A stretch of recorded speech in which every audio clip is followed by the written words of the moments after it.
Olá a todos, sejam bem-vindos a mais um episódio do nosso podcast Família Inteira.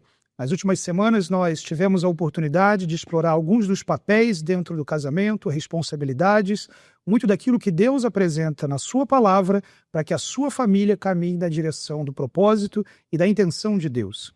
Hoje nós temos a oportunidade de explorar o tema que é basilar, essencial e daquilo da qual você retirando tudo que a gente vier a discutir aqui vai por água abaixo. Caráter, questão de caráter. Para isso, temos aqui o Fernando Leite, que tem caminhado conosco nesse podcast, nessa série, ao longo das últimas semanas, e também o Fábio Gregório, que nesse domingo pregou um sermão sobre caráter. Fábio é pastor na Fonte já há quantos anos, Fábio? Estou na Fonte há praticamente 25 anos. 25 anos de Fonte, ali já atuou em diferentes áreas. Atualmente coordena a parte de formação espiritual e também o Semear. Fábio, bem-vindo a esse podcast, esse espaço aqui. A gente está bem animado para ouvir o seu aprofundamento daquilo que foi trabalhado no domingo. Obrigado, Natanael. É um prazer e privilégio participar desse momento aqui também. Que Deus nos abençoe e nos conduza em um tempo edificante e encorajador para todos nós aqui. Só de pensar, ser lembrado que você está há 25 anos... Eu posso dizer que já passou muita água debaixo dessa fonte, né? Com certeza. Muito aprendizado. Inclusive, eu poupei alguns cabelos brancos do Fernando, dá para perceber aqui, né? Bom, você vai estar bem enquanto você está copiando os meus irmãos do Natanael. Com certeza. Já tem um pouquinho aqui. Mas, gente, já entrando um pouco no que é o assunto tão importante que a gente tem hoje, questão de caráter, falar de caráter. O Fábio, você começou o seu sermão domingo trazendo uma imagem bem atual que rodou o mundo, aquela cena que viralizou e que demonstra bastante sobre como a nossa sociedade, de alguma maneira, banalizou a fidelidade, banalizou o caráter no casamento. Aprofundando, cavando um pouquinho mais fundo daquilo que a gente trabalhou no domingo, o que você acredita que uma cena como essa traz de diagnóstico para a condição dos lares, da família e da própria percepção da sociedade sobre caráter e casamento? Ok, Natanael. Talvez para alguns aquilo possa ter sido considerado até um exagero como foi lidado com aquele CEO. Talvez até pelo retrato, como você mencionou, que a própria sociedade tem olhado para casamento de uma maneira... tão sem valor, né? Troca-se de relacionamento a qualquer momento, como se isso fosse realmente o comum, o corriqueiro. Não importa com quem eu esteja, não importa se eu estou em um relacionamento sério ou não com alguém, se eu tenho uma família ou não. O que importa, por vezes, é o meu momento de felicidade, de desfrute, seja de uma companhia, de um momento de prazer, independente das possíveis consequências que aquilo vai ter, não pensando financeiramente ou profissionalmente, mas os desdobramentos pensando na própria família, né? Considerando esposa, considerando filho. Então isso tem sido algo muito comum e uma crescente, uma desvalorização da família no que diz respeito a todos os seus aspectos. A fidelidade, a demonstração genuína de amor, de respeito. Então, isso tem se perdido de tal forma que ali é apenas uma pequena parcela, um pequeno retrato daquilo que a gente percebe presente próximo a nós, às vezes na nossa própria família, nos nossos amigos, dentro das igrejas. Então, isso não sei se eu posso dizer uma pontinha de um iceberg, mas é um pequeno retrato de um problema muito mais intenso, que é o que a gente tratou, que é algo que é realmente não simplesmente uma atitude ou uma ida ao show com alguém, mas é o que reflete o próprio coração do cara, as próprias intenções, o próprio caráter dele já comprometido, que não foi comprometido somente naquele momento. Aquilo foi uma evidência de algo que, de repente, já estava comprometido há muito tempo de várias outras maneiras. Então, é um retrato parcial daquilo que a gente vê de grande problema dentro da sociedade e dentro das famílias, que é uma fragilidade do caráter humano. Ouvi algumas repercussões sobre isso, daquele CEO, né, de alguma maneira escrevendo que aquela atitude de tê-los filmado, de alguma maneira, acabou com a família dele, acabou com a felicidade dele.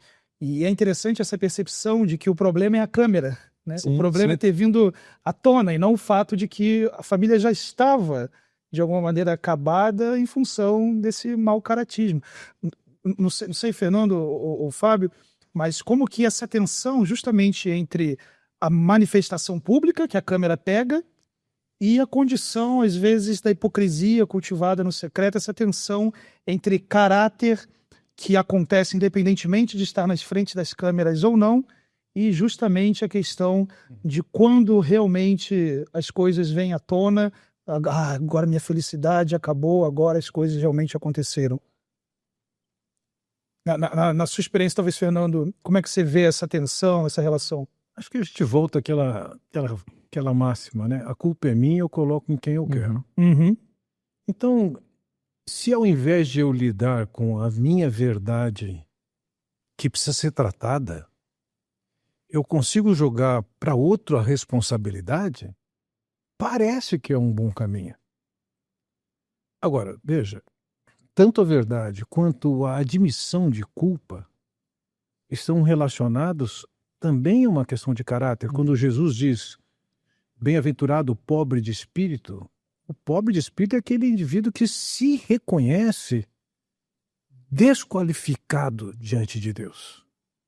E agora, a pobreza de espírito não é uma condição econômica, é uma condição da pessoa. Então, não somente a vida que ela leva, ou o lar que ela criou, que era um fracasso naquele momento, ou o fato de ser surpreendido pela câmera, isso aí não é o problema. O problema é que aquele indivíduo vive uma vida, e se puder, leva uma vida até dupla, né? E totalmente o avesso do que Deus fala, de você confessar, de você reconhecer, que é uma característica de verdade, de honestidade. Mas quando a pessoa não tem, a culpa é de outro. Fábio, você usou uma frase no seu sermão, eu gostaria de lê-la aqui justamente para, de alguma maneira, reproduzir com exatidão o conceito dela. Você disse: muitos relacionamentos são construídos sobre encanto e prazer, mas poucos são sustentados pelo caráter. No começo aqui do podcast, eu mencionei justamente o caráter como aquilo que, se você tirar de cena, acabou o filme, prejudica a coisa como um todo. Mas, de maneira bastante prática, como que o caráter pode cumprir esse papel de ser esse alicerce, essa âncora, essa base que sustenta, dá direção e permite que esse casamento, de alguma maneira, prospere? E quando a gente olha para a maneira como alguns relacionamentos são construídos hoje, pensando aqui nas mensagens que o Fernando já pregou e foi parte de discussão no podcast aqui, muitos casamentos, eles começam pela paixão, pelo encanto, pela atração física, que tem o seu papel, tem o seu espaço. Mas com o decorrer do tempo, a gente percebe que o caráter que pouco foi valorizado, talvez naquele começo, quem de fato é a pessoa, e tudo aquilo que envolve o caráter, pensando na própria relação com Deus, isso não se sustenta com o tempo. Né? E facilmente as portas e as brechas ficam totalmente abertas para que outras coisas entrem e comprometam aquele encanto, comprometam aquela paixão, desgaste de alguma maneira aquela harmonia que se cultivava com o tempo. Agora, quando de fato há caráter, mesmo que pode ser que o encanto desapareça, pode ser que algumas daquelas paixões dêem uma esfriada, mas o caráter, ele estando presente, ele vai levar aquele indivíduo, o cônjuge, o marido ou a esposa, a lutar para reconquistar, a lutar para identificar as próprias falhas, o porquê daquilo está acontecendo, e tentar resgatar, por causa dos valores que ele tem, por causa do amor que ele tem pelo Senhor, e por causa daquilo que ele crê do próprio casamento. Então, se tira essa questão caráter, que é a essência, facilmente as outras coisas vão desabar. Porque eu tirei o pilar, um dos pilares, ou a base ali daquilo que é o casamento, que tem que ser. Tem um ditado que diz que familiaridade gera desprezo. Uma coisa é você estar encantado e apaixonado. O dia a dia vai te colocar diante de realidades do outro e realidades minhas que vão criar tensão, além do que o fato de estar vivendo o cotidiano, naturalmente a pessoa vai perdendo aquele encanto que justificava aquela paixão. O que vai sustentar esse relacionamento? Eu diria, são os compromissos que nós firmamos, e se somos pessoas de caráter, no caso, que um compromisso, uma palavra, tem peso e tem valor, Essas coisas vão justificar e, inclusive, recuperar o encanto e a paixão quando tiver os dissabores, os desgastes que acontecem. Então, sem o caráter, é impossível conduzir um casamento ao sucesso, a não ser que as duas pessoas sejam perfeitas. E em nenhum casamento, nenhuma pessoa é perfeita. Então, vai precisar de ter um caráter retrabalhado para poder enfrentar as questões do dia a dia. E é interessante que até é importante a gente considerar, porque muitas coisas na fase do namoro, noivado, a gente consegue disfarçar, a gente consegue ocultar, a gente consegue fascinar alguém e até iludir. Agora, como o Fernando colocou, no dia a dia do casamento, aquilo que de repente você conseguiu esconder por um tempo vai se evidenciar. Né? Você está convivendo de uma maneira intensa. Inevitavelmente, você será conhecido. E aí, se realmente não tiver caráter, não vai. Ainda há pouco nós estávamos falando do Robson Cavalcante, e num livro dele sobre casamento, ele disse que quando duas pessoas estão se casando, na verdade são 6 pessoas que estão se casando. Ali tem aquele camarada que ele pensa que ele é, tem o camarada que ela espera que ele seja e o camarada que os pais dele sabem quem ele é. E, do outro lado, tem a garota da mesma condição. Só que, com o passar do tempo, aquilo que ele pensa que ele é, que ela espera que ele seja, vai se dissolvendo e vai se materializando o que os pais sabem que ele é. E isso aí fatalmente vai trazer suas tensões, seus atritos, e como é que você vai lidar com isso se você não tiver caráter? Porque a paixão e o encanto podem ter, e em geral terão desaparecido. Agora, a gente vive também numa dinâmica em que palavras, com frequência, são ressignificadas, são compreendidas de maneira diferente. E enquanto nós repetimos aqui por dezenas de vezes, já nesse primeiro momento, a palavra caráter, é possível que quem nos ouve receba essa palavra de maneiras diferentes. Então, talvez até para a gente colocar essa conversa num trilho que permita que todo mundo esteja na mesma plataforma de compreensão, de forma bastante objetiva, como cada um de vocês seria capaz de definir o sentido bíblico de caráter. O que é caráter? Esse assunto todo que é o que a gente tem para esse podcast. Ok.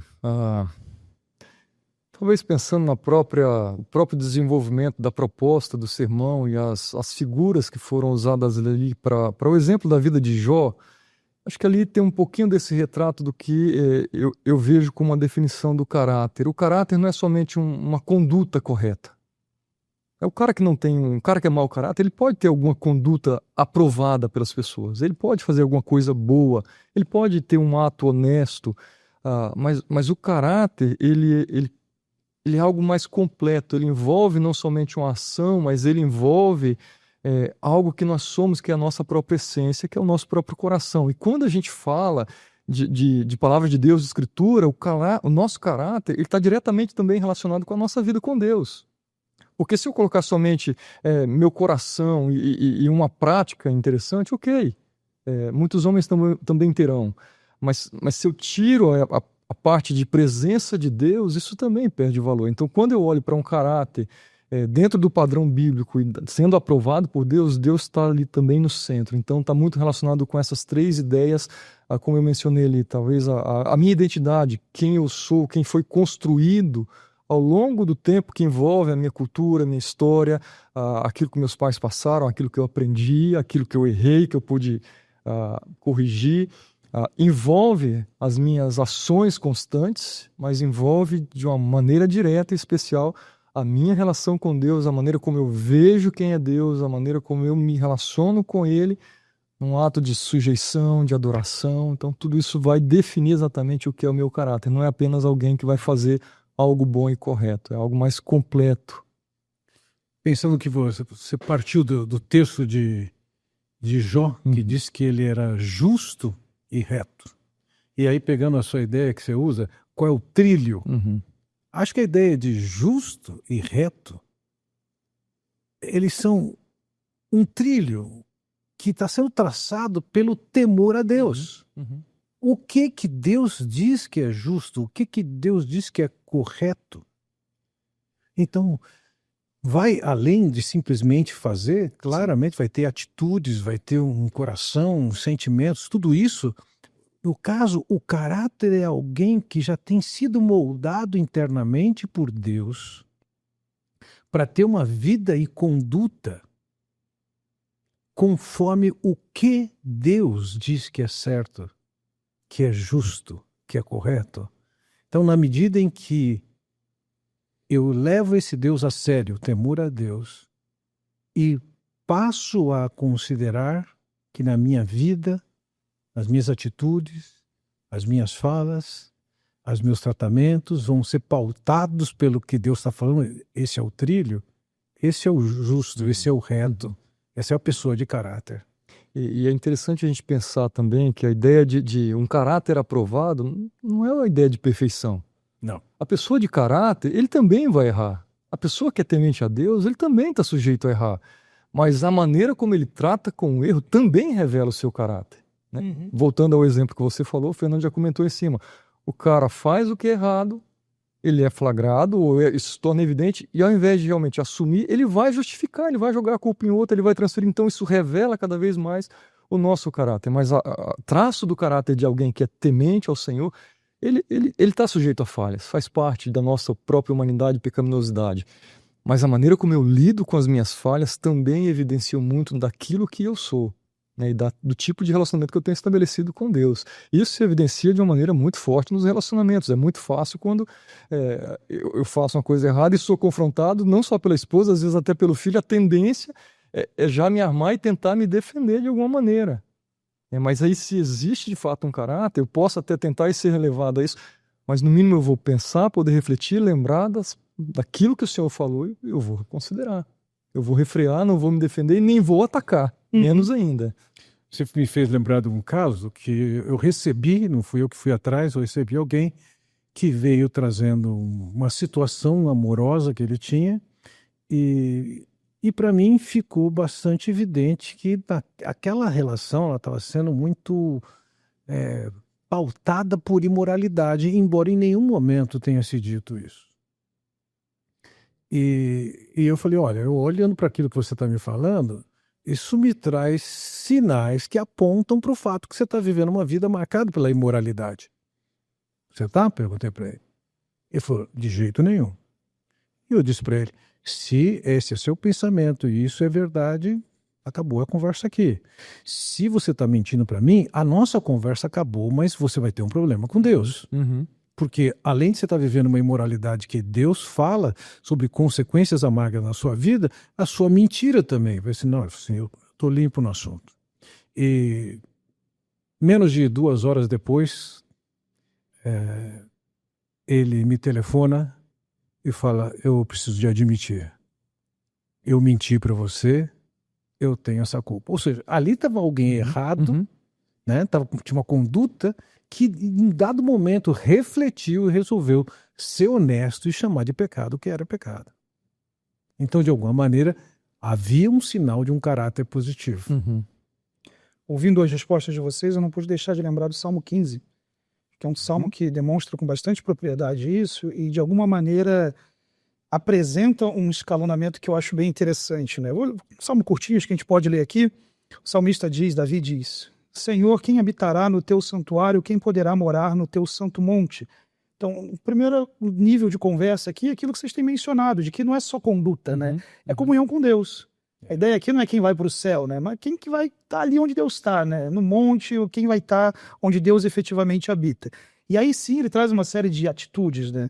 Aquele que é íntegro em sua conduta, pratica o que é justo, de coração fala a verdade, não usa a língua para difamar, nenhum mal faz ao seu semelhante, não lança calúnia contra o seu próximo, que rejeita quem merece desprezo, mas honra os que temem o Senhor, que mantém a sua palavra, mesmo quando sai prejudicado, que não empresta o seu dinheiro visando lucro, nem aceita suborno contra o inocente. Então, um grande bloco que ilustra a condição da vida dessa pessoa.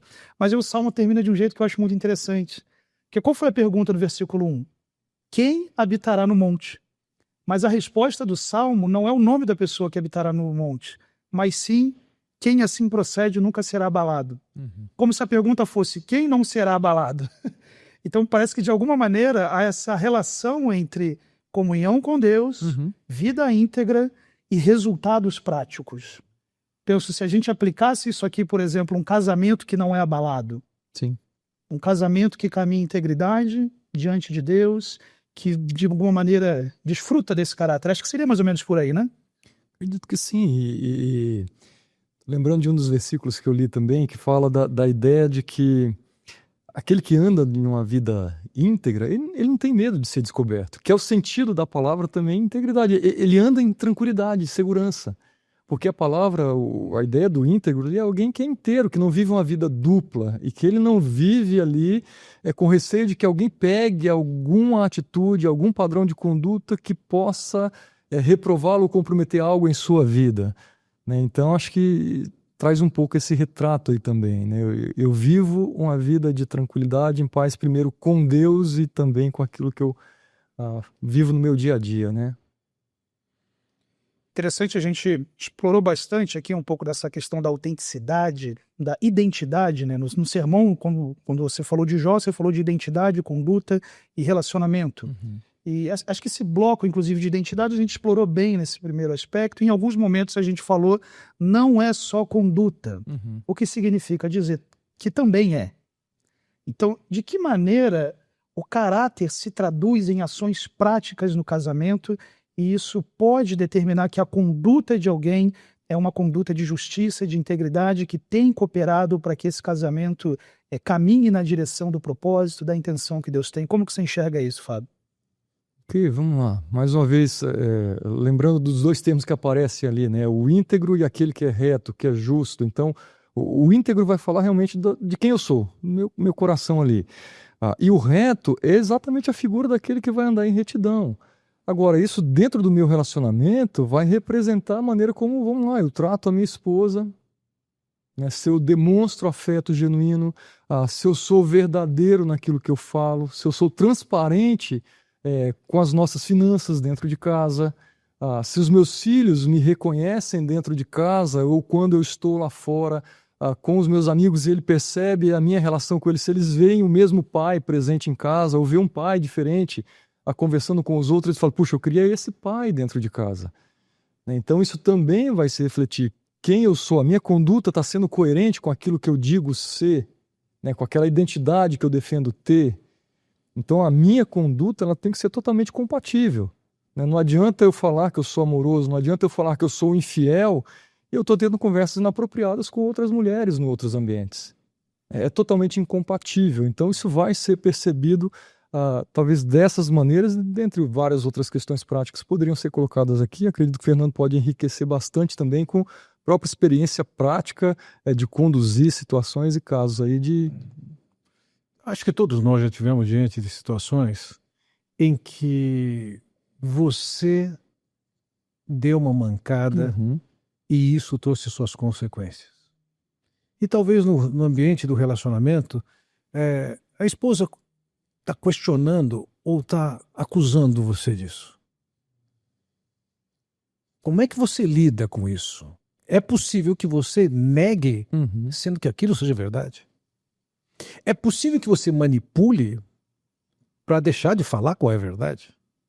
É possível que você torça para que ela se sinta culpada daquilo que eu fiz? Ou seja, há uma atitude de desonestidade, um coração desonesto que ou mente ou age com dolo, manipulando as coisas para o outro pensar diferente. Uhum. Então, isso é questão de caráter.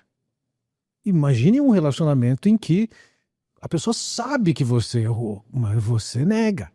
Então, esse tipo de situação é o básico, porque os conflitos existirão, as tensões existirão, as falhas existirão. Mas como é que eu lido? Eu lido com desonestidade? Ou eu chego e digo assim, é verdade, eu fiz isso, eu tenho culpa. Eu queria pedir perdão por isso. Opa! Isso vai definir o caminho que o relacionamento vai ter com clareza. Achei muito apropriada a escolha que o Fábio fez de Jó para falar numa série de casamento. Recentemente ensinando numa coinonia, eu falei justamente sobre questão de marido e mulher nos 2 primeiros capítulos de Jó, né? Quando a gente olha Jó, a gente vê um cara que é íntegro, que é trabalhador, que é provedor, que é um pai presente, que é estimado por filhos adultos, que consegue manter a unidade do lar. E esse camarada perde tudo. Uhum. E me chama a atenção que toda vez que ele perde algo, o diabo preserva um mensageiro da desgraça. Todo mundo morreu, menos eu, e eu vim aqui trazer a desgraça. E naquela segunda rodada de desgraças, quem sobra é a mulher. Quem traz a palavra de desgraça, de alguma maneira, é a esposa. Tem alguns pontos de vista diferentes do porquê o diabo não atingiu essa mulher. Particularmente, me parece que ele realmente quis poupá-la como mensageira da desgraça e que, de alguma maneira, para as intenções de Satanás de bagunçar com a fé de Jó, aquela mulher tinha mais valor viva do que morta. Uma aliada, né? Uma aliada. E é interessante justamente ver essa atitude de Satanás de distorcer o projeto de Deus, de que a mulher deveria cooperar com Deus, não cooperando com seu marido, né? Mas nesse caso, ela cooperava com Satanás. Ao mesmo tempo, quando a gente chega no final de Jó, a gente vê esse homem com uma nova família, o que dá a entender que ele continuou com essa mulher, teve filhos, o casamento não foi abalado, apesar dela ter se aliado a Satanás, né? E por que eu estou fazendo essa introdução aqui? Porque, eventualmente, quando a gente fala de caráter, tem um que está querendo ter caráter, que está querendo viver uma vida de caráter. E, eventualmente, pode ter outro no relacionamento que, semelhante a essa mulher, vai dizer: amaldiçoa teu Deus e morre. No original, a palavra é abençoa, né? É barak, né? Abençoe teu Deus e morre. Ela fala de uma maneira irônica, né? Que, cadê esse teu deusinho? Onde é que está seu Deus agora? A ideia é essa do texto, né? Então, como que casais lidam quando um quer viver vida com Deus, quer ser sério com Deus, quer ter caráter, e o outro está dizendo: amaldiçoa teu Deus e morre. Eu quero fazer a coisa do jeito que eu acho que tem que ser. Não há dúvida que um tem influência grande sobre o outro. E é isso que eu acredito. A decisão de temer a Deus, de levar Deus a sério, ela é do indivíduo, ela tem que ser do indivíduo. E custe o que custar no ambiente, o compromisso dele tem que ser com Deus. Então, a partir do compromisso com Deus, sério, ele vai poder reger sua família, inclusive, no caso que você contou, a esposa que estava na contramão. Então, a questão é: meu compromisso está sendo moldado pelo meu entorno, ou meu compromisso está por conta da relação que eu tenho com Deus? Então, vira e mexe, acho que um ou outro estarão na contramão. Mas o que vale é o meu compromisso com Deus. Não pode haver, digamos assim, uma cumplicidade ou uma tolerância. Cabe a paciência, cabe a misericórdia, cabe a longanimidade, etc. Mas o compromisso é com Deus, é Ele que estabelece o que é certo, o que é reto. E aí, Fábio? Eu vejo essa dinâmica, talvez pensando, vamos lá, pegar casais cristãos, né? Não pegando os extremos, mas às vezes é bem comum, em algum momento da vida, um parece que está muito bem com Deus e o outro está ali meio capengando. Eu vejo uma dinâmica em que exatamente um pode suportar, o outro precisa suportar o outro. E aí vem exatamente a minha relação com Deus. Se eu estou bem, eu não posso simplesmente me acomodar e deixar o outro se perder. Eu tenho uma responsabilidade aqui de orar, de interceder e de trabalhar para a edificação desse meu companheiro, desse meu parceiro, para que ele também, vamos caminhar junto. E há outro momento que, de repente, esse aqui pode estar bem e esse aqui um pouco mais fragilizado e esse agora vai ter esse papel. A gente percebe essa dinâmica muito presente em vários relacionamentos, né? Então, eu vejo isso, Natanael, como extremamente importante, né? E volta, é algo muito pessoal, sou eu com Deus, né? Mas o outro, que é o meu parceiro, ele vai ter esse olhar sempre. E voltando no caso aí da mulher de Jó, sei que a tendência nossa é crucificar, mas no livro do Swindoll, que ele fala sobre a mulher de Jó, ele faz uma pequena defesa dela ali que eu achei muito interessante. Ele trabalha com o fato de que não era só Jó que estava sofrendo, não foi somente Jó que teve todas as suas perdas. Mas por alguma razão, e óbvio, de uma maneira sobrenatural, Deus estava sustentando Jó, que mesmo estando na condição que ele estava, Ele não optou por abandonar a mulher. Talvez para ele poderia ser menos sofrimento. Mas ele, talvez com um olhar de piedade, caráter presente aqui, um olhar amoroso, ouviu aquilo, pode ter machucado até mais. Mas ele ouviu e não agiu de imediato. Talvez isso também seja ali um dos traços de caráter de Jó, de olhar com amor, com misericórdia de alguém que está numa condição de sofrimento diferente da que eu estou vivendo, mas que está lidando com as perdas que eu estou lidando. E ela também tinha uma perda mais, que ela estava perdendo o marido, praticamente, que estava ali sendo totalmente desprezado pela sociedade que outrora o acolheu, valorizou pelo caráter, por quem ele era. E até mesmo a sua família, os irmãos, os textos falam que os irmãos tinham nojo dele, não queriam estar perto, sentiam o cheiro. Eu sei que tudo isso foram desdobramentos, mas essa mulher estava vivendo essa realidade também. E que por vezes, como o Swindoll falou, ela é somente apedrejada. Mas Jó, ele pôde olhar com ela com compaixão. E ela também, mesmo em toda essa situação, em toda a fragilidade física, ela se manteve com ele. Então, de alguma maneira, Deus também, e o livro de Jó não revela isso, mas de alguma maneira Deus também sustentou aquela mulher para que passassem por aquela situação juntos. De receber os amigos, não sei o quanto ela participou e ouviu as conversas dos amigos, mas de ver o sofrimento do marido e num ato talvez de tentar ajudar, soltou palavras insensatas que ele, com graça mais uma vez e misericórdia, ele pôde lidar com aquela situação. E aí volta exatamente a importância da gente estar bem alinhado com Deus. Porque se não estivesse alinhado com Deus, iria realmente falar, não quero saber de você, não vou abandonar meu Deus. Mas você não está me ajudando neste momento. Que às vezes é a nossa tendência. Quando a gente está passando por um momento de sofrimento, a gente quer quem nos apoie, nos abrace. Mas se vem alguém com alguma outra fala que machuca, vamos lá. Isso pode ser um instrumento de Satanás e pode ser um instrumento de Deus também para aflorar um pouco mais o que está aqui dentro. Até onde ele aguenta. Não foram as acusações de Satanás para Jó. Ele está bem porque você está dando tudo para ele. Não, seu caráter está íntegro porque você tem tudo, você tem do bom, tem do melhor, tem uma família, tem uma esposa, tem filhos. Será que é isso que sustenta o caráter? Então, na história de Jó, a gente vê isso muito evidente. Não era isso. Deus estava deixando claro. Não é o que ele tem, não é o sucesso, não é o prazer, não é uma família aparentemente estruturada, é a relação dele comigo. É isso que a gente tem olhado que realmente sustenta os relacionamentos, mesmo em situações mais complexas e mais difíceis. Se você pensar que um livro daquele período sempre contemplará a história de um homem e não da mulher, isso não deve levar-nos ou roubar-nos a percepção de que ali estava uma mãe que provavelmente sofria mais com aquela experiência do que o pai. Sim. De perda, né? De perda dos filhos. Que a ligação da mãe com os filhos é alguma coisa intensa demais. Agora, ela não foi capaz de suportar fielmente naquele momento diante do que ela estava vivendo. Mas talvez ele tenha tido a sensibilidade de que aquilo que para ele conseguia levar do jeito que ele estava levando, ele podia ter simpatia ou empatia com ela, que aquilo era demais para ela.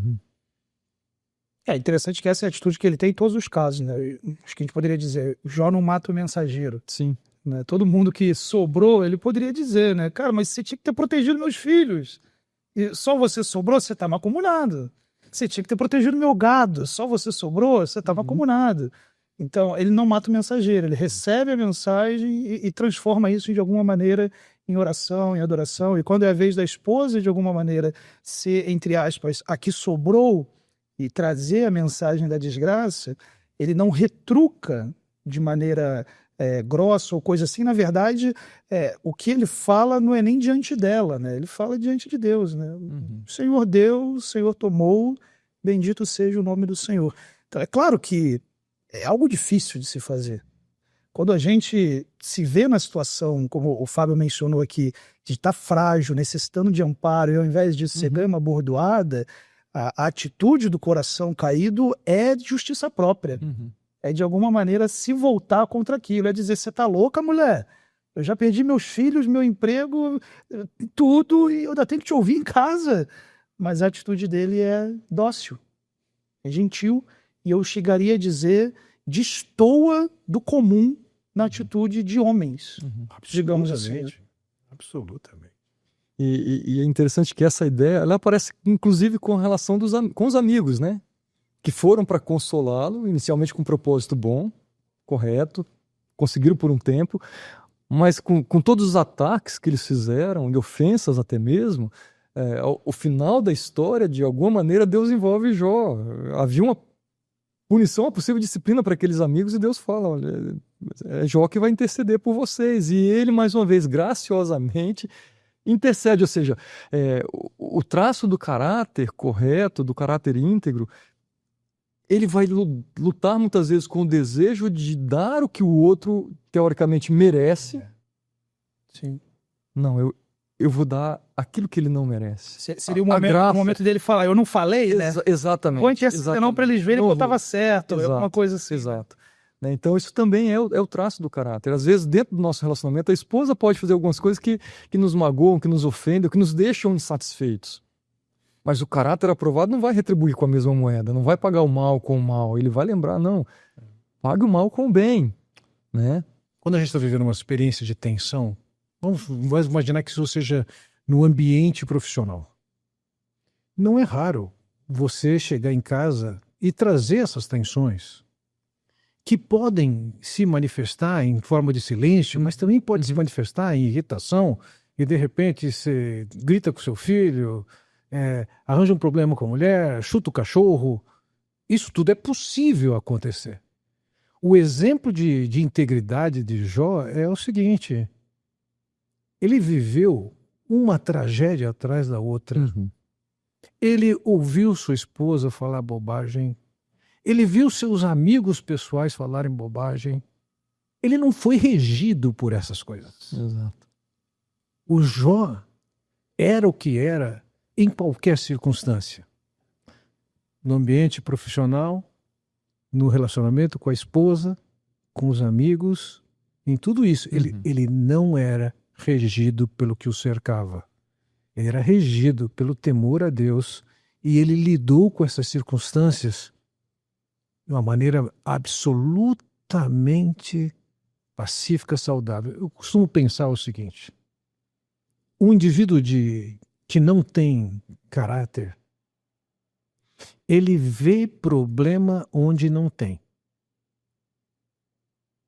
Ou ele potencializa o problema que tem.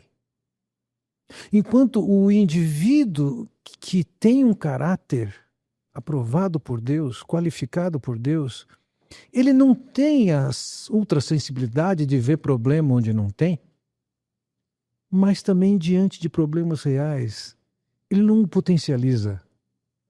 Ele traz a solução. Essa é a diferença. De certa maneira, a gente explorou um pouco dentro daquela tríade que o Fábio colocou, já da identidade e também de todos esses elementos da conduta, direcionados pela conduta de Jó. E essa frase final do Fernando explorou aquilo que acaba entrando no elemento do relacionamento com Deus, do temor ao Senhor. Fábio, quando a gente pensa em temor ao Senhor aplicado ao contexto do casamento, em primeiro lugar, o que é o temor do Senhor? E no segundo lugar, como que isso muda tudo? Como que isso mexe no jeito de falar, no jeito de tratar com a esposa, com o marido, com os filhos? Como que isso interfere na maneira como esse casal lida com moral sexual, com dinheiro, enfim.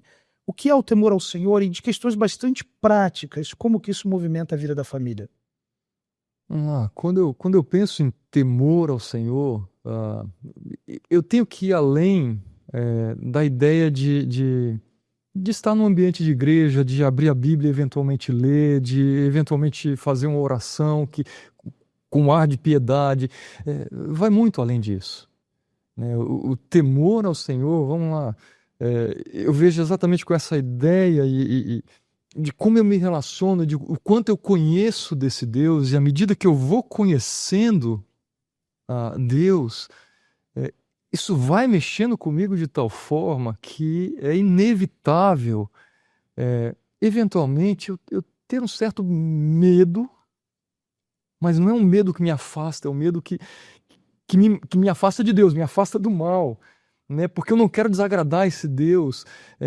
Quanto mais eu conheço, experimento e leio sobre um Deus que é santo, um Deus que é poderoso, acho que isso vai lidando e vai mexendo comigo, com a minha percepção sobre quem é Deus, né? E isso vai definir como eu me relaciono com Ele. Se eu alimento esse relacionamento ou não, se eu cultivo esse relacionamento ou não, se as minhas decisões, vamos lá, eu estou cultivando meu coração e se a minha conduta vai ser baseada nessa relação que eu estou estabelecendo com Deus, né? Que é uma relação agora de respeito, de admiração, de confiança. Então, tudo isso eu acho que vai definindo um pouco essa ideia de temor, né? A palavra mesmo, a palavra hebraica usada ali, ela traz toda essa ideia, né? De um medo, de uma reverência, de uma admiração. Então, esse temor ele vai sendo construído com o tempo. Quanto mais eu me aproximo, quanto mais eu conheço, esse temor ele deve aumentar, né? E isso, Natanael, inevitavelmente vai afetar e tem que afetar o meu relacionamento. É porque se eu experimento isso de uma maneira intensa, eu quero trazer isso para minha esposa, eu quero trazer isso para os meus filhos, porque isso está ditando o meu dia a dia e eu estou desfrutando do cuidado, eu estou desfrutando das bênçãos, eu estou desfrutando da presença de Deus. Isso é tão maravilhoso para mim que eu quero que eles compartilhem disso. Então eu vou ler as Escrituras juntos, né? Nós vamos orar juntos, a gente vai compartilhar das nossas falhas, né, e ver como que a gente pode ajudar. Eu não vou ter medo, por mais, vamos lá, não vou ser dominado pelo medo, talvez seria o melhor termo. Às vezes a gente tem um medo, é natural, né, de que eles vejam as nossas falhas, mas eu não me deixarei ser dominado por esse medo, porque Deus já me conhece. Então eu vou ter essa liberdade de também partilhar desses medos e juntos descobrirmos, olha, o que o nosso Deus fala sobre isso? Vamos voltar para Ele? Como que Deus lida com as nossas falhas? Vamos voltar para Ele?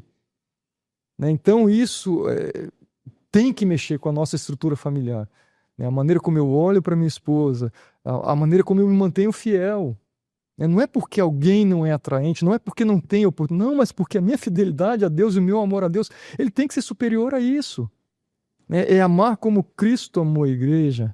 Então é a referência, é Cristo. É sujeitar-se aos seus maridos como você se sujeita ao Senhor, percebe? É a relação dela com Deus que vai determinar a maneira como ela se sujeita. É obedecer aos pais por obediência ao Senhor, porque isso agrada a Deus. Não é somente porque o pai está mandando. Então isso vai afetar. Se os nossos filhos também estão cultivando e aprendendo o que é temer a Deus, ele vai ter a atitude de rebeldia dele, que é natural da criança muitas vezes, mas ele também vai ser confrontado não somente por mim, mas pela sua relação com Deus e pela palavra, que é a base. Então, eu diria que é inevitável ou é esperado que mexa com toda a estrutura familiar, com a essência, com a conduta, com o dia a dia. Tem que mexer. Se não mexe, alguma coisa está errada. E não está errada só com o relacionamento aqui familiar, é com a minha relação com Deus. Alguma coisa está faltando aqui, ou a minha percepção sobre Deus está equivocada de alguma maneira e precisa ser corrigida e alinhada. Porque senão eu não vou conseguir, conseguir reestruturar ou ajudar a minha família naquilo que é necessário. Algum complemento aqui, Fernando? Acho que o Fábio foi também matou a pau a coisa aqui, né? Mas uma enciclopédia, uma resposta enciclopédica, não tem acréscimo. Não tem nem o que colocar, acho que eu só, talvez para deixar bem dia a dia, uma vez de uma forma bem simples, eu ouvi alguém mencionar e definir temor ao Senhor da seguinte maneira: leve Deus a sério. Exato. Não lida com Deus de qualquer jeito, né? Inevitavelmente eu lembrei de uma conversa, de um vídeo que vocês devem ter conhecido, em que estão discutindo o Piper, o Keller e o Carson. Não sei se vocês lembram disso, e é sobre casamento. E o argumento dos três naquele bate-papo é que um casamento é preservado, é mantido, é sustentado, não pela paixão, mas pelas considerações de quem é Deus, que firma que o casamento é um compromisso e o casamento ele é mantido principalmente pelo compromisso e não pela paixão. E o que justifica o compromisso? É que Deus estabeleceu que é um compromisso.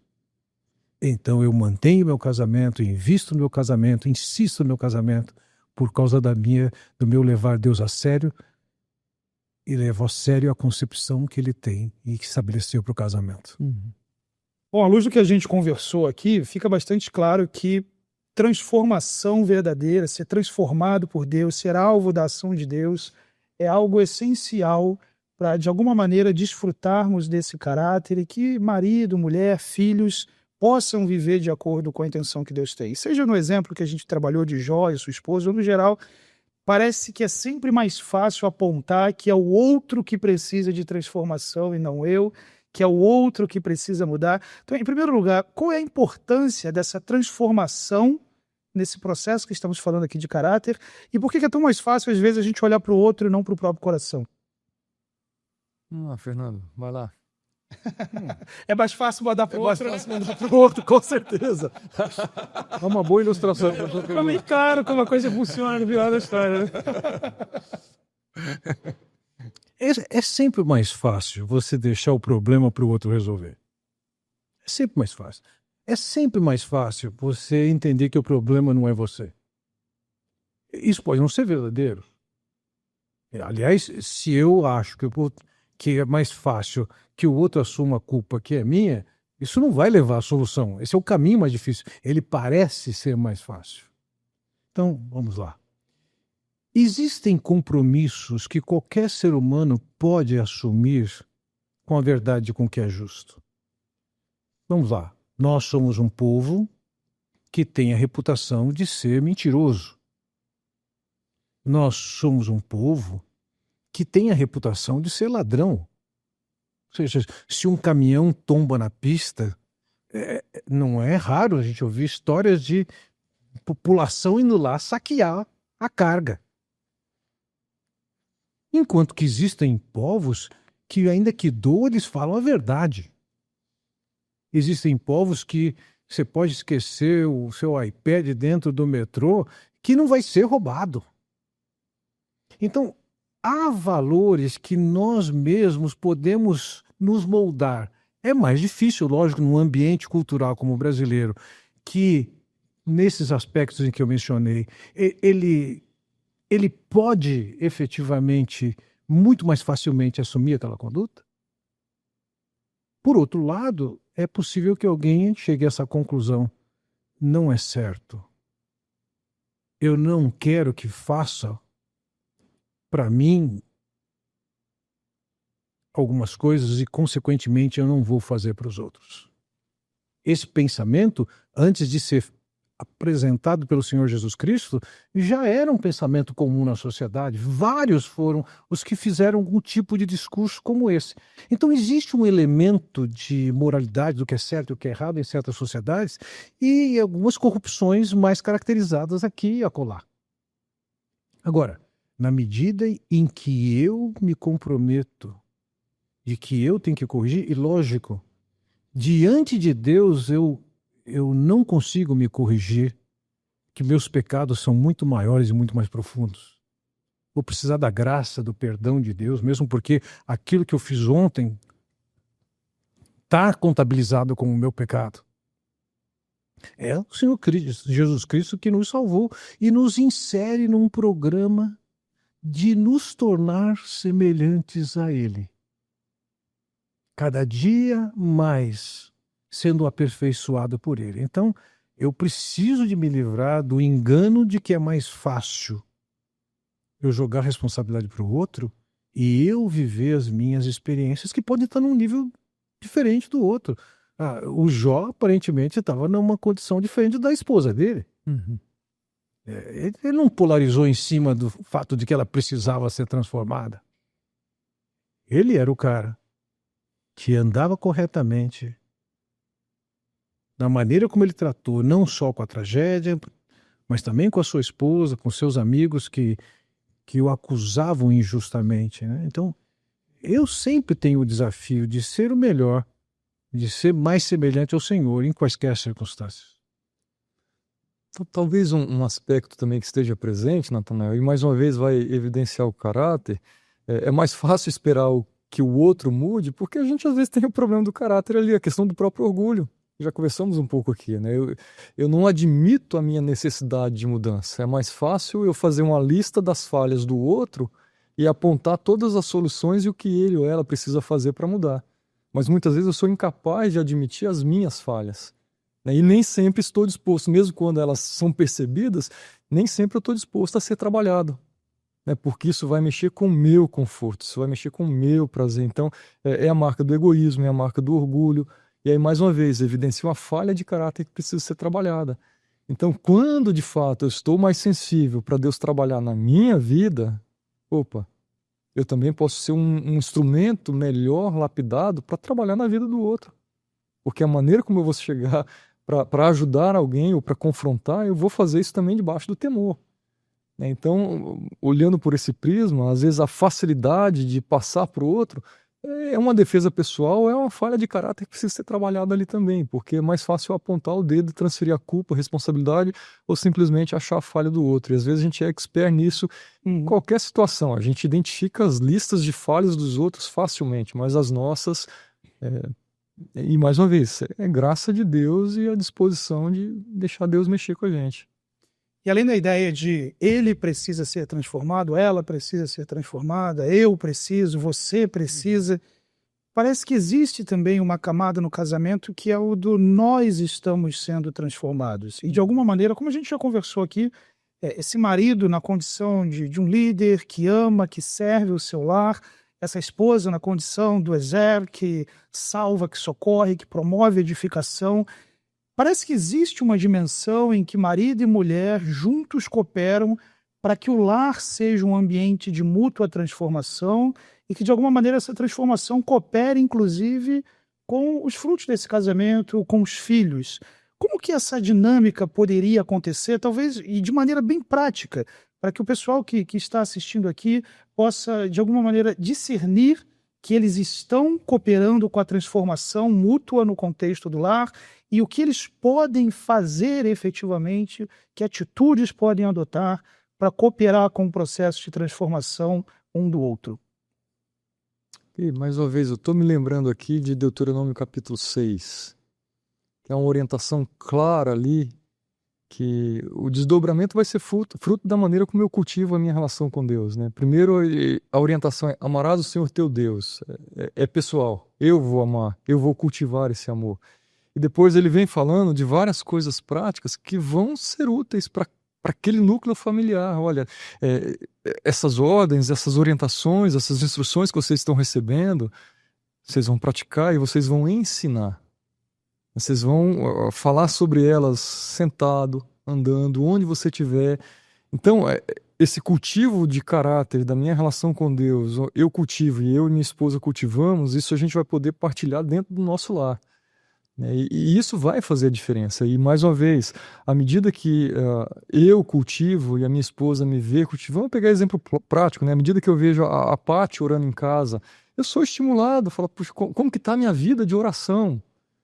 Eu sou estimulado a orar mais, né? À medida que eu vejo ou que os nossos filhos nos veem lendo alguma coisa junto, ou um tratamento de respeito, de amor, de carinho, de afeto, eles vão ter um exemplo também a ser seguido. Então, essa dinâmica do lar entre ensinar, verbalizar, o ensino formal, a orientação direta, mas e também a experiência de ver tudo aquilo sendo praticado, né? Por que nós vamos à igreja? Por que nós vamos ajudar alguém? Por que nós vamos receber alguém em casa? Por que eu vou deixar os meus amigos brincar com o meu brinquedo preferido? E várias outras coisas são práticas. Então, são os desdobramentos práticos no dia a dia que a gente vai ter a oportunidade de ensinar, né? De verbalizar e de mostrar na prática o que é a expressão do amor, o que é a expressão da bondade, o que é falar a verdade. Tudo isso vai sendo cultivado e a família vai crescendo nessa base sólida, que não é baseada simplesmente no conceito pessoal, mas é a palavra de Deus ali que está orientando e servindo como a base, né? O nosso manual a ser consultado e nos orientar. Perfeito. Já perto do fim do nosso podcast, eu tenho uma frase aqui que eu gostaria de colocar. E dentro da experiência pastoral de vocês, dentro daquilo que vocês conhecem da Escritura, desse assunto tão importante que temos trabalhado aqui, gostaria que vocês complementassem essa frase de uma maneira curta, mas que seja significativa, marque a compreensão do pessoal que nos tem assistindo, que está nos assistindo. A frase é a seguinte: uma família inteira é formada por pessoas cujo caráter é aprovado por Deus quando... Então, Fernando?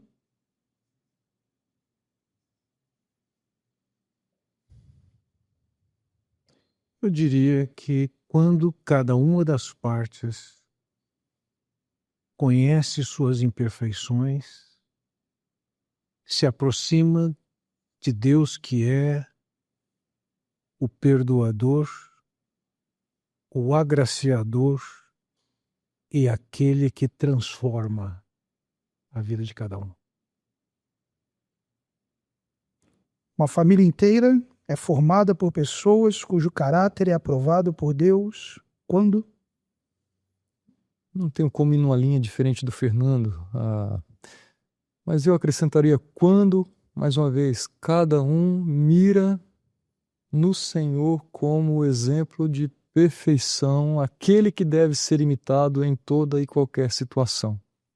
E eu permito isso se reproduzir nas minhas relações, de um modo especial no contexto do meu lar.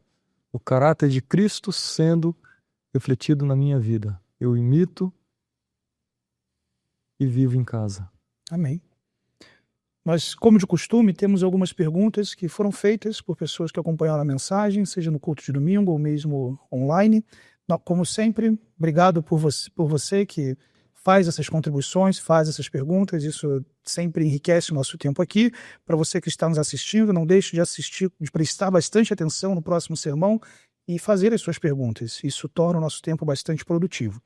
Nós temos algumas perguntas, então. A primeira delas: mudanças individuais podem transformar famílias? Parafraseando uma das suas falas, com base nisso, o que você aconselha aos pais que observam sinais nos filhos casados de que estão se distanciando de Deus? Vamos lá. Talvez a pergunta é pensando em como mudanças pessoais. Eu não tenho filhos casados ainda, tá? Mas eu vou olhar novamente para a vida de Jó, que tem sido o assunto da conversa e foi o assunto do sermão. Jó tinha essa preocupação, né, de como os filhos estavam cultivando a sua relação pessoal com Deus. E é uma preocupação legítima. Mas no texto a gente não percebe nenhuma interferência direta naquele relacionamento do casal, especificamente, nem na vida do filho. A atitude de Jó inicial foi... talvez tenha ali uma interferência, mas muito mais uma orientação, né? Eu vejo a preocupação de Jó da seguinte maneira. Primeiro é conversar com os filhos e ver: filho, tem alguma coisa que precisa ser corrigida, está acontecendo alguma coisa, muito mais uma sondagem, e orientar: trate com Deus. Então, uma abertura para conversar, para o diálogo, sem acusar, mas para verificar. Dá espaço para a pessoa falar, para abrir o coração, compartilhar daquilo que está acontecendo. E a segunda atitude de Jó que eu vejo ali é: ele agiu de uma maneira direta, orando, intercedendo pelos filhos, oferecendo sacrifício. Ou seja, havia uma preocupação intensa com a vida de filho, um respeito com os limites de intervenções, mas de um recorrer à fonte, àquele que de fato pode mudar e pode resolver o problema. Então, é tratar com Deus e tratar dentro daquilo que é possível, respeitando esses limites do próprio filho adulto, com a sua autonomia, com as suas responsabilidades pessoais. Essa cena me chama a atenção, Fábio, porque mostra que a preocupação dele não era a conduta, né? Ele está preocupado com o coração desses filhos. Exato. Pode ser que no íntimo Exato. eles tenham pecado contra Deus, né? Aquilo que eu não vejo, aquilo que eu como pai não estou vendo. Deus, trata com ele, né? Acho que a pergunta ela é bastante geral e ela pode contemplar cenários familiares muito diferentes. Um específico. Na semana passada eu recebi alguém para conversar comigo. Essa pessoa, nos últimos anos, talvez 2 anos, efetivamente teve uma experiência com Cristo, e apesar de ter uma história eclesiástica longa, ela disse: eu acho que me tornei cristão nesses últimos 2 anos. Mas agora, com ela e o marido chegando a Cristo, com filhos adultos que não têm o mesmo compromisso, não passam perto dos mesmos valores, a pergunta é: como é que eu lido com isso? E A minha instrução na semana que passou, para esse caso, foi: acho que vale vocês colocarem para os filhos o que aconteceu de mudança e que esses princípios devem reger a vida de vocês e o ambiente de vocês, embora os filhos não tenham que se sujeitar a fazer a mesma coisa, já que essas mudanças aconteceram a partir de uma experiência genuína com Deus que eles tiveram agora, que os filhos ainda não.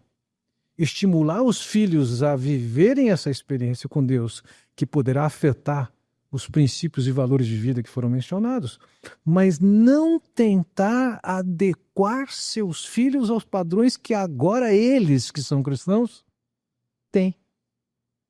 Então, tem que ser misericordiosos, compassivos, tolerantes, sendo uma luz de amor, ainda que os princípios sejam rígidos, seja para eles como casal, seja para o ambiente, a casa em que eles vivem.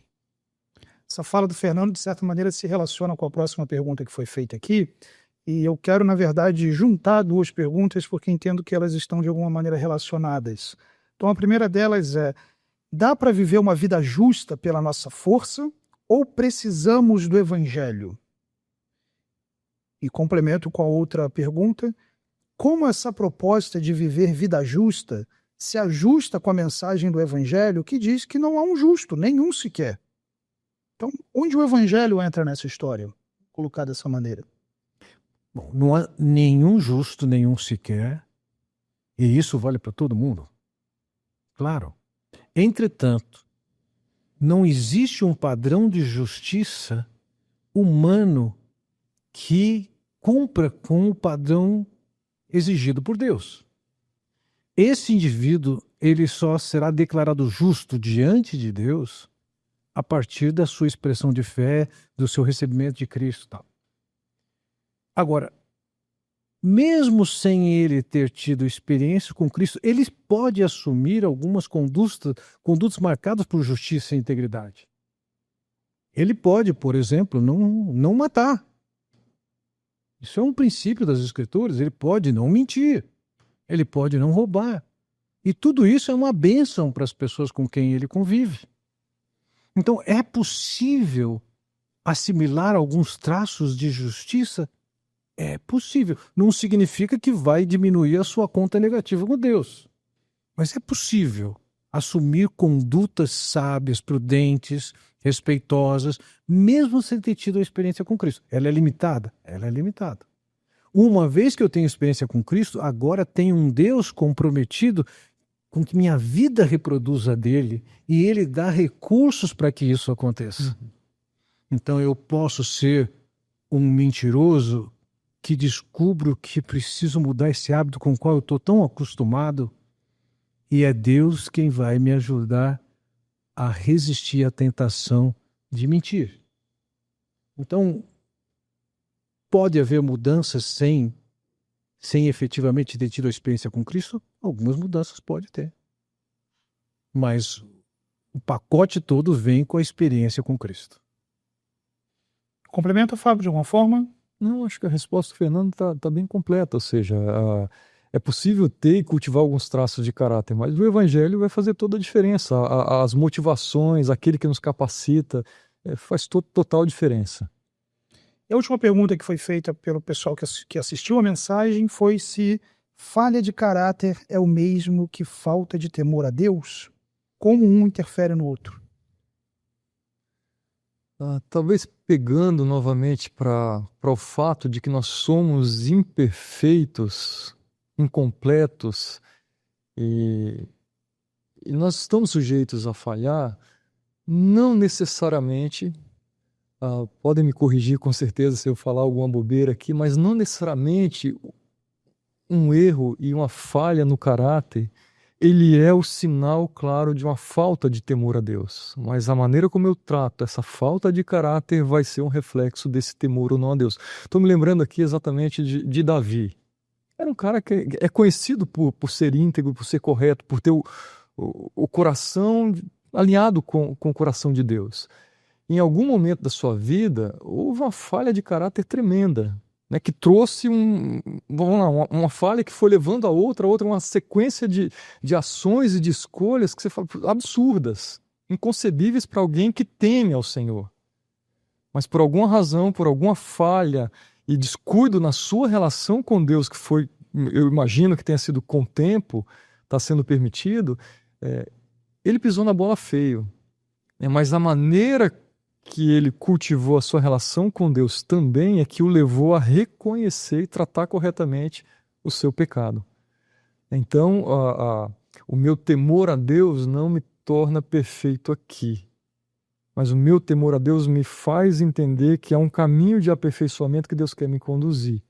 Então, ou seja, o caráter aprovado não é o cara perfeito, mas é o cara que entende as suas imperfeições e não se acomoda a elas. Então eu vou mirar nesse Deus que vai me dar condições de seguir nessa caminhada. Isso parece estar bem perto do conceito bíblico de ser irrepreensível, né? Sim. De irrepreensibilidade. Né? Você vai pecar, mas efetivamente você lidou com aquela situação. Né? Você está, digamos assim, em dia com aquilo ali, né? Sem segredos escuros, obscuros.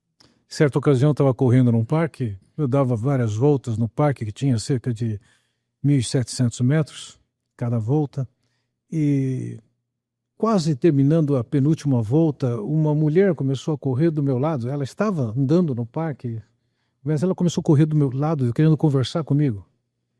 E eu sabia quem ela era e ela também sabia quem eu era. Eu sabia que ela era uma prostituta e ela sabia que eu era o pastor. E eu disse para ela, no primeiro momento eu queria me livrar dela, mas eu falei para ela, eu tenho mais uma volta para dar. Ela falou assim, eu posso correr com você? Ela falou, pode. E nós fomos correndo e ela foi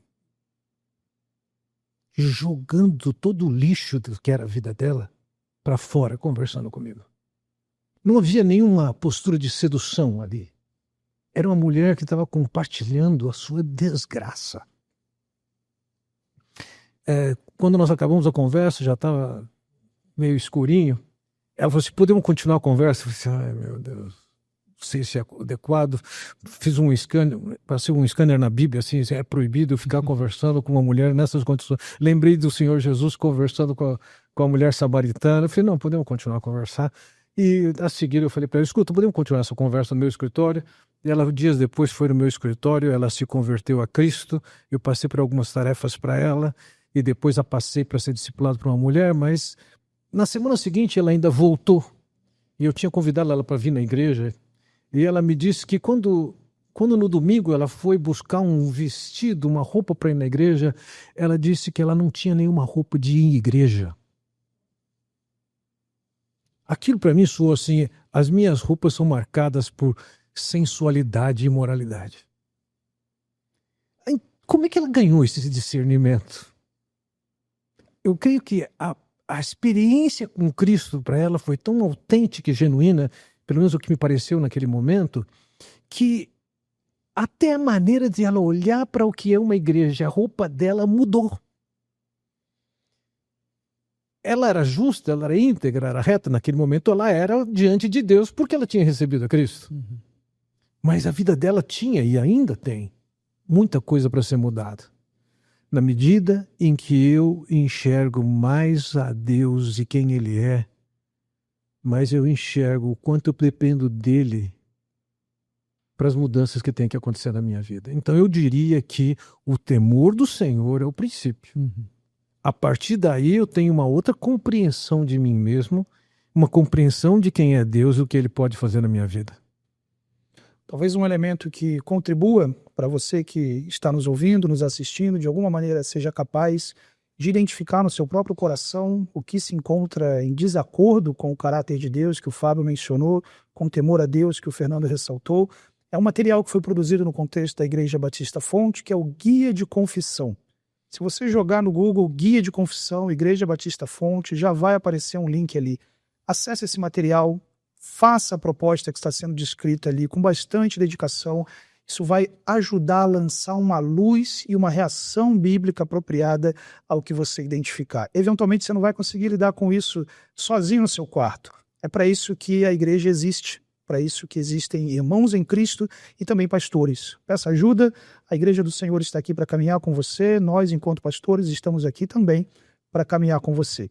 Nós já nos aproximamos do término desse episódio do podcast. Como de costume, eu gosto de deixar um pequeno spoiler para vocês aqui.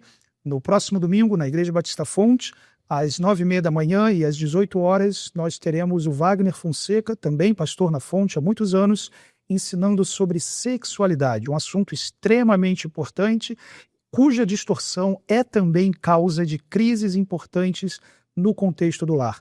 Organize-se, participe, convide pessoas e não deixe também de mandar esse podcast e os anteriores para pessoas que você conhece e sabe que serão bastante beneficiadas pelas orientações bíblicas que foram aqui passadas. Fernando, Fábio, uma palavra final para o nosso pessoal? Que você fortaleça seu coração com o Senhor, levando Ele a sério, para que Ele transforme você no homem, na mulher que Ele quer que você seja e, consequentemente, no marido, na esposa que Deus quer que você seja. Lembrando da oração do salmista, né? Que seja a sua oração e a minha oração constantemente, né? Que, Senhor, dá-me um coração totalmente íntegro, um coração que tema ao Senhor, um coração disposto a caminhar com o Senhor na sua direção. Então, que seja essa a sua oração, que seja esse o seu desejo para a sua vida pessoal e certamente sua vida familiar vai desfrutar dos benefícios que virá dessa relação com Deus. Amém. Que o Senhor abençoe a sua vida, a sua família. Nos vemos no próximo episódio desse podcast e, quem sabe, nos vemos também no próximo domingo.